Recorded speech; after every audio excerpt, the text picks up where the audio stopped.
ఓసీగా ప్రయాణం చేస్తావా? నీ బాబు దొరుకున్నావా బస్సు? మీ బాబుదా అండి? 100 ఫైన్ కడతావా, జైలు కడతావా?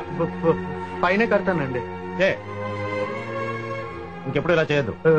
అంటే టికెట్ తీసుకోపోయినా ఫైన్ కట్టద్దు అంటారా? దేనికి? నా దగ్గర డబ్బులు లేవు. 500 రేపు తీసుకొచ్చి ఇవి తీసుకెళ్తాను. నేనేమన్నా తాకట్టు వ్యాపారం చేస్తున్నానా? మద్దెలపాలెం వెళ్ళాలంటే ఏ బస్ ఎక్కాలండి? మద్దిలపాలెం బస్సే ఎక్కాలండి. ఆవిడెవరో టైం ఎంత అయిందని అడిగింది. 10 అయింది. నోట్తో చెప్తే ఏమైనా ప్రాబ్లం అవుతుందని చేత్తో ఇలా అన్నా అంతే. ఇది మేమిద్దరం తొందరపడ్డామమ్మా.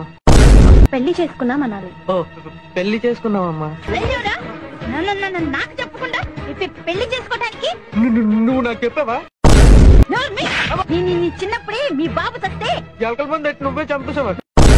నేను మదర్ వర్షంలో పెంచితే మదర్ వరీసా కాదు మా మదర్ టెరీసా. వసే మర్యాదగా నా కొడుకుని వదిలే. తను వదిలే నేను వదలను. వదలకపోతే నిన్ను ఇంట్లో గెట్టేస్తాను. నేను వెళ్ళిపోతాను. ఉద్యోగం లేదు. బయటికి లేచిస్తావరా? అన్నమే తింటానులే. మీ ఆవిడ గారు లేరా అండి? పోయింది. లేచిపోయిందటగా. నీకెలా తెలుసు? ఇందాక బ్రోకర్ చెప్పాడు. మడత మంచి మీద నుంచా? అన్నడగం ఏంటయ్యా? మొగుడు సంపాదిస్తేనే ఏ పిల్లమైనా బుద్ధిగా ఉంటుంది, లేకపోతే చేతగాని వాడని చెప్పి ఎవరితోనో లేచిపోతుంది. మీ ఆవిడ అందుకే లేచిపోయిందా అండి?